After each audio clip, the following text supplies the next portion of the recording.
there, comic friends. I'm Travis. It's time for an edition of What the Fugue, where I talk about what's going on with me in my week of comics. How's it going, everybody? Is the lighting in here weird? Anyway, looks a little yellow. I'm not yellow. I'm not jaundiced. Anyway, what's going on this week? Let's see. Big news for me. The comic gods smiled upon me this week, and I actually got my comics on Comic Book Wednesday. I don't know how. I mean, I hear about people in the East and in some other places that aren't even, they're looking to gain their comics way late. Normally I get my comics on Friday because normally they get put in the mail on Comic Book Wednesday. Somehow God smiled, got into the mail early, and I got them on Wednesday. That's awesome. I can't remember the last time I got comics on Comic Book Wednesday. That's freaking cool. Some problems with those comics, but I'll leave that for another video maybe.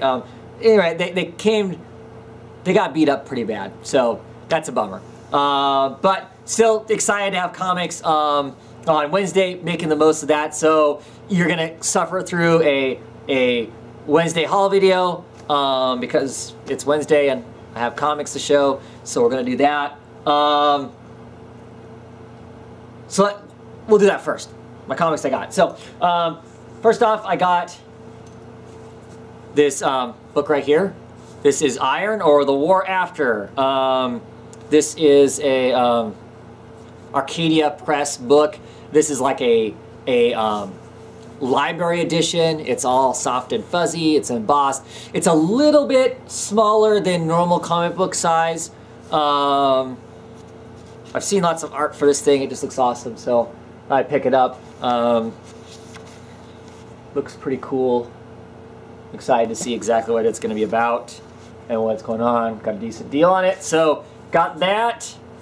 Super excited for that. Gonna look awesome. Nothing else, right? And looks is what matters. Don't have to actually read it. Revival.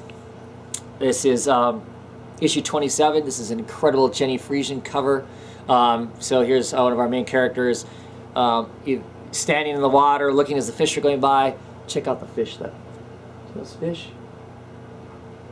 They're zombie fish. They got holes chunking out of them and stuff. Freaking cool. Of course, I got the Multiversity guidebook.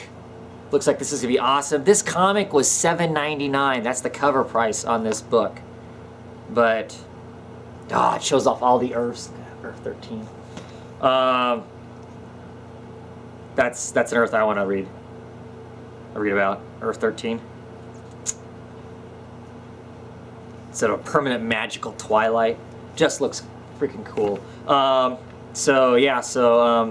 That's gonna be awesome. There's actual story in it too, but my understanding is this has got like all your. Got them by midnight. I actually read this issue. I liked it. Of course, Batman Eternal. Spoiler alert on the cover. That's 43. Issue 38. Endgame Part 4. More of the wonderful Joker stuff. Excited to read that, see what that's going to be about. Arkham Manor, issue number 4. 2 more issues left, and this is done, right? Cool to see how that's going to work itself out. Sundowners, issue number 6. Stoked to be reading this. Love these covers. This has just gotten to be so kind of crazy and bizarre and fun. Looking forward to seeing what kind of crazy goes on there. The Life After is back. This is issue 6 also, Life After. Excited to see what's going to happen in that. Wolverines, whatever. Not excited by that at all. Let's see.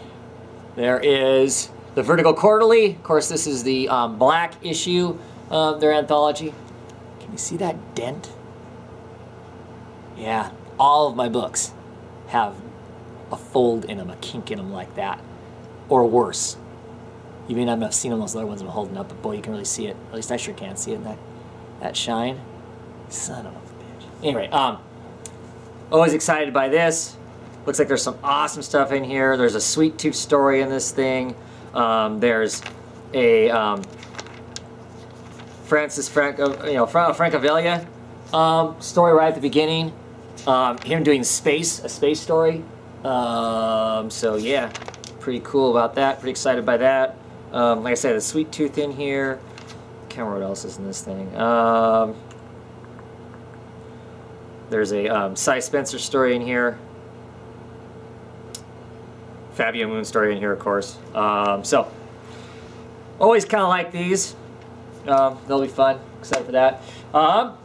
Avengers. No, the Uncanny Avengers. #1. Ooh, look, it's got the AR, so I can frustrate myself by making that not work. Gonna try this again. Love the cover. The art looks pretty cool in it too, so excited to see if Rick Remender can write a superhero story that I could dig as much as some of the others. They're Not Like Us, issue #2. Super excited for this. Really looking forward to reading it and getting into it and seeing what all's in it. I love the art that's in it. Yeah, just excited to see where the book's going to go now. So issue #2. I guess I shouldn't really be talking about these a whole bunch.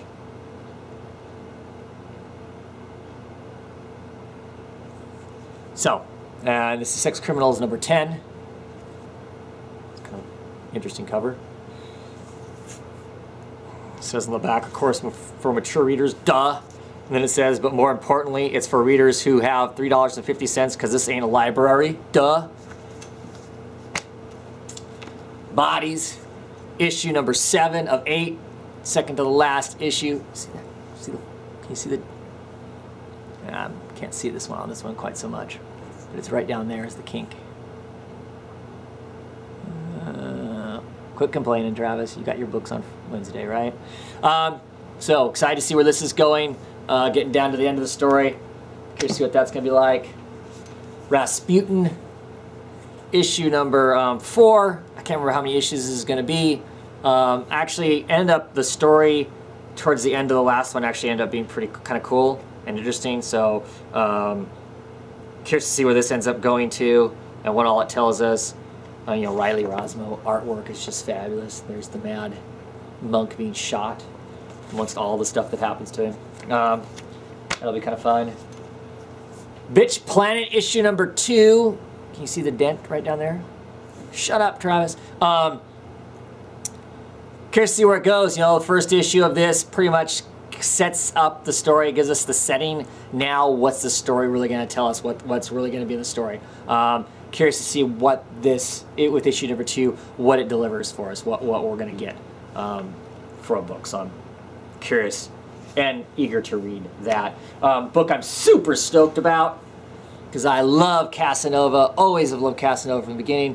Matt Fraction, Fabio Moon, Casanova. I don't know how you say that. Is it Latin or is it something else? #1. This is the next series. Yeah. Such cool stuff. Lots of awesome stuff in here that I can't really show you because there's naked people and I don't want to get anybody too excited with naked people. But rock out, rockin' scene. Super stoked. Always excited for that. Catwoman issue #38. Been really enjoying the Catwoman run a lot. So you'll hear me talk about these books later on here. Another new book. This is Effigy issue #1. It's a Tim Seeley book, so I pick it up. I've been enjoying a lot of Tim Seeley stuff. He, of course, does Revival. He helps write Grayson.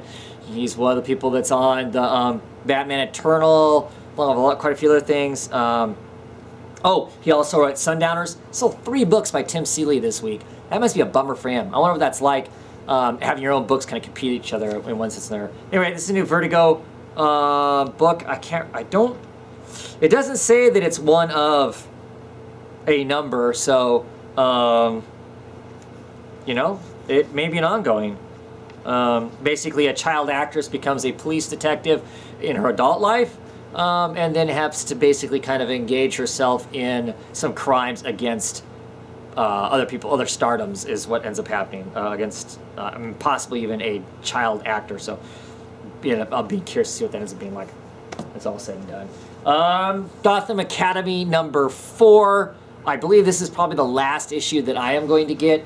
I know that you know, all over Twitter, a lot of the people I follow have been, you know, and their friends have been pimping this book a whole bunch.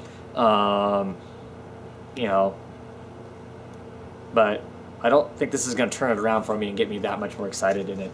It's okay. And actually, now that my family's starting to catch up on reading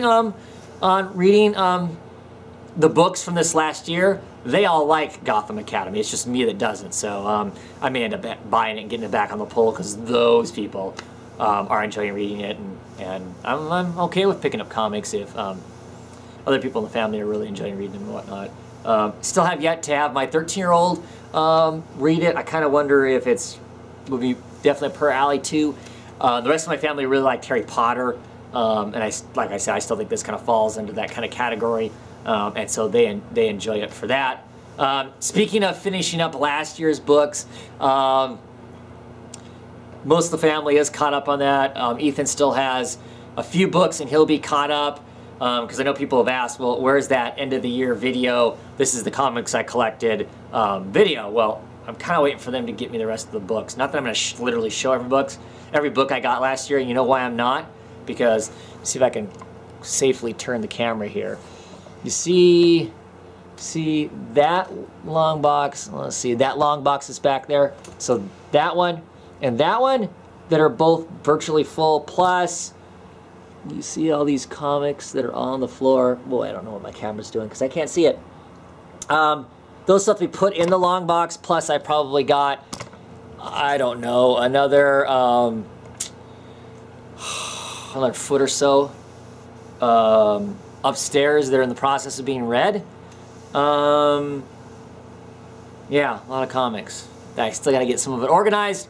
And then I'll just kind of go through and go, this is the books I got. And do that. I'm actually looking forward to that because I'm looking forward to actually going back through and going, ooh, wow, what did I get or not get? And maybe give a general opinion. I don't know, because that could be a long video because we're talking 2+ long boxes, right? So I guess I bought a lot of new comics last year, didn't I? At any rate, so yeah, so that is still coming. That's still on the way. I've had people harass me a few times on Twitter about my new comic shop. Actually haven't been. You know, what was it, 2 weeks ago, 3 weeks ago, I was all excited over the new comic book shop. Haven't even gotten there yet. They keep different hours than I keep, so I'm trying to figure out how to weasel that in to get to the shop and see it. I think this Friday I will make it to the shop because I got my comic books on Wednesday.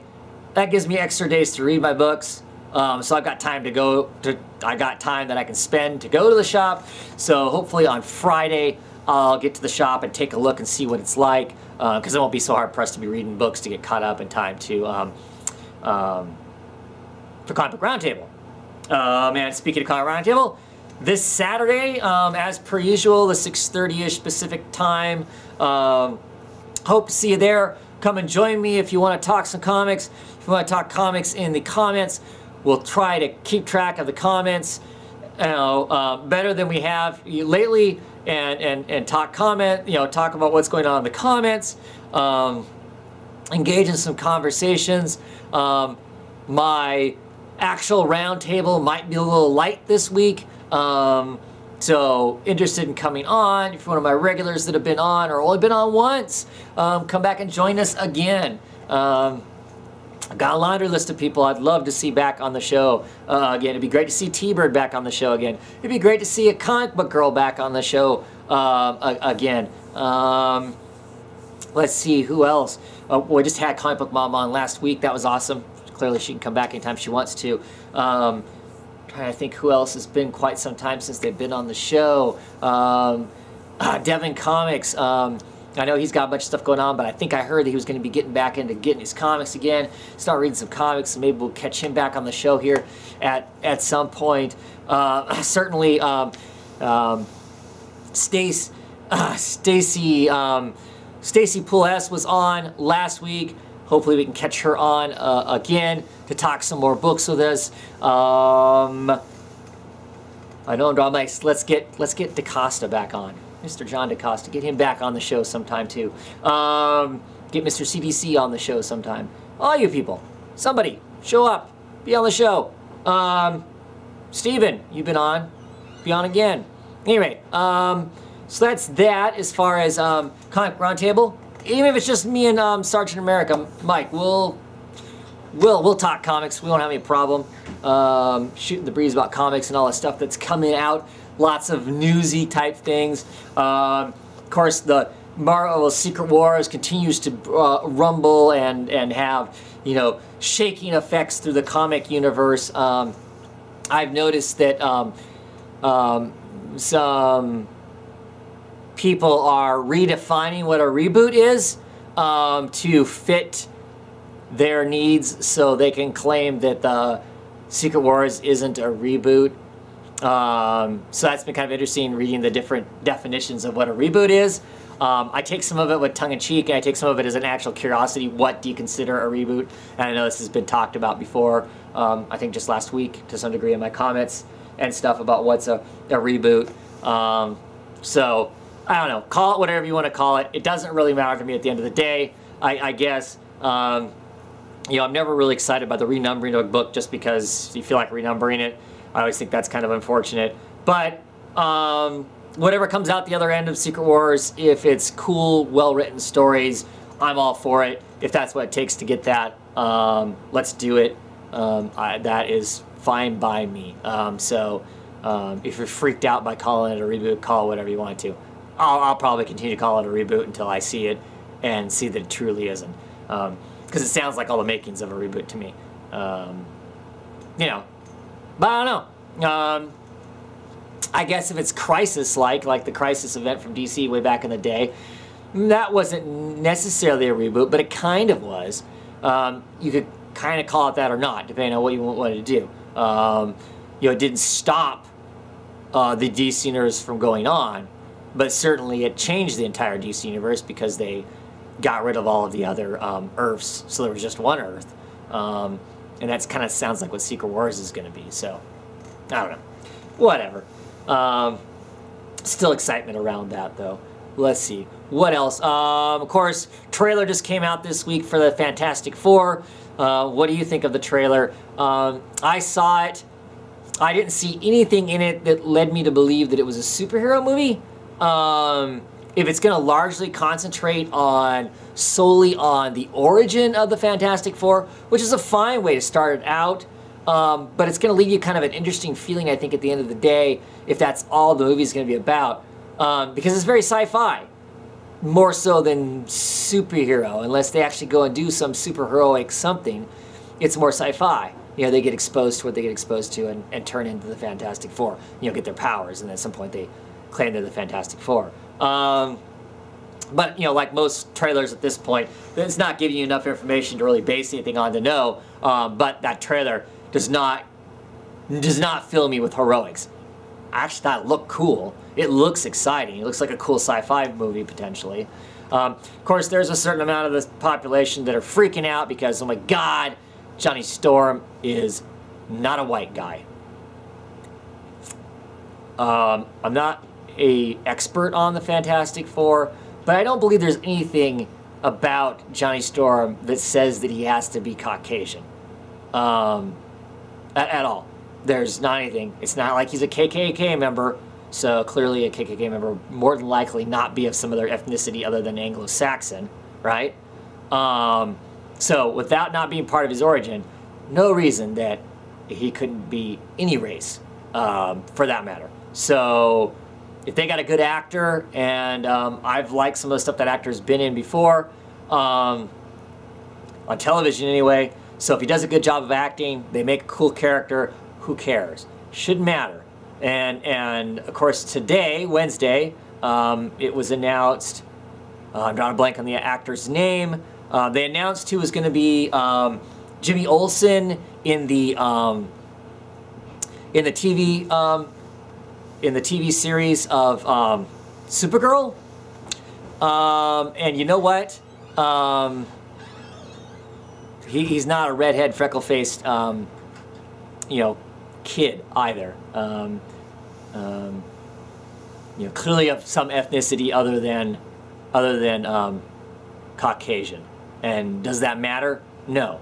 There's nothing about the Jimmy Olsen character that says he has to be that way. I mean, yes, we all know what Jimmy Olsen's looked like over the years, because clearly once you establish the character, you're not going to just suddenly, generally, not radically change him. There's no, you know, there's nothing about that. But for the TV show, for a different audience, I don't think it matters. If you can explain to me in the comments without coming across as a, you know, as a racist asshole, you'll be my guest. If you can explain to me why that matters, what ethnicity Jimmy Olsen is, you know, please, you know, explain it to me, because otherwise I don't see what the point.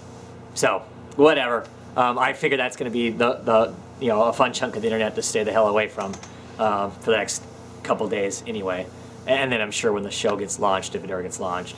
But yeah, let's see what else is going on. I really can't think of anything else news-wise to really talk about. I did get some other comic books earlier in the week. Good buddy of mine sent me a kind note and some comic books, and I just want to show those off. I appreciate getting them. It's always awesome when you suddenly come home from a crummy day of work and have a surprise package from a friend of yours sitting on the porch. So that said, I got here. This is issue Batman 339.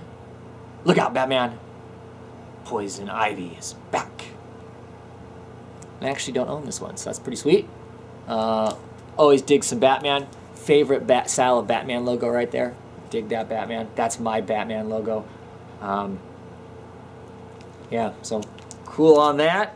I got this super sexy copy of the original Secret Six, Volume 1. This is issue number 2. For those of you not in the know, super sexy grade means that it is probably a 1 or less. See all the chips taken out of it, the binding's worn on it, but the cover still looks bitchin' cool as far as the image goes. Love the colors, excited to get it. Mockingbird commands you, bum bum bum. That's freaking cool. I want this whole run too, so I have all the Secret Six stuff. Yeah, Silver Age comic. I want to say that's early 60s. Don't know for sure. At any rate, also House of Mystery. Yeah. 146. House of Mystery, and this is Manhunter from Mars battles the Doom Shadow. I think it's curious that Martian Manhunter's in House of Mystery. I always thought Martian Manhunter was in My Greatest Adventures, but it's right. It is House of Mystery. It's one of the first places he showed up a lot. He had either main stories or he did backup stories, I think. So super excited by that, of course, because hey, it's another House of Mystery I don't own. So that's awesome. And they also sent me The Woods, the first trade of The Woods by James Tynion is the writer, which is why I haven't picked this up in singles. But I keep hearing awesome things by everybody about it, and they must have got tired of hearing me say I'll pick that up in trade sometime. So send it to me. I'm actually looking forward to reading them. I'm looking forward to checking it out, seeing what it's like. I keep reading stuff by Tynion, and there's just parts of his writing style that tend to end up failing for me. That's why I avoided this. Maybe this is the one surprise. Maybe this is the good stuff. So, looking forward to checking that out. Also, thank you for getting me those books. I think that's it. This has gone on way too long and probably isn't interesting at all. So I hope to see you all on the weekend. Hopefully this week I will get I'll talk about my books. Last week I skipped talking about my books, so hopefully I'll get to it this week, because I'm sure I'm going to gush a whole bunch more over how awesome the last issue of Batman and Robin was, if nothing else. So I want to get that out. Otherwise, I'll catch you on the weekend, Comic Book Roundtable, on Saturday, same time, same place. Let's have some fun, talk some comics. Have a great night, everybody.